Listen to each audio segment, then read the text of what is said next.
I've always liked aviation since I can remember, and I think my interest in it came from my dad. My desire to get into aviation stemmed from watching a medical helicopter come in and land on a highway. I was 15 years old.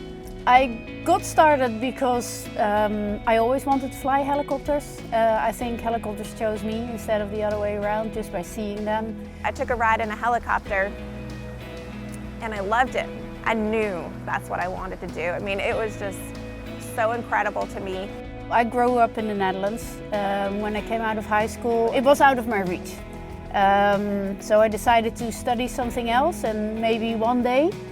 The maybe one day came 11 years ago. Started training just privately, flight school, did my instructor time, a little bit of tours, and then ended straight up in EMS.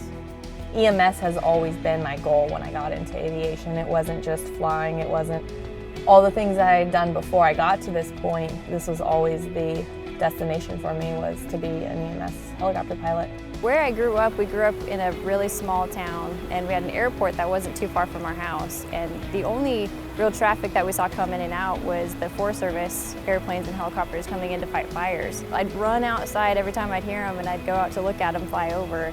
And I just thought it was the coolest thing, and I always told my parents, like, I'm gonna do that one day. My flight school, they'd always warn me about EMS. Lauren, you don't want to do EMS, it's dangerous, it's boring, and then it's followed by sheer hours of terror. But I knew what I wanted to do. As a helicopter pilot, you like the challenges. You like to land in remote areas. That's a fantastic aspect of EMS. So going into EMS, my biggest thing was I'm by myself, but what I didn't realize was you're really not alone at all when you're in EMS. Like, there's always somebody a phone call away.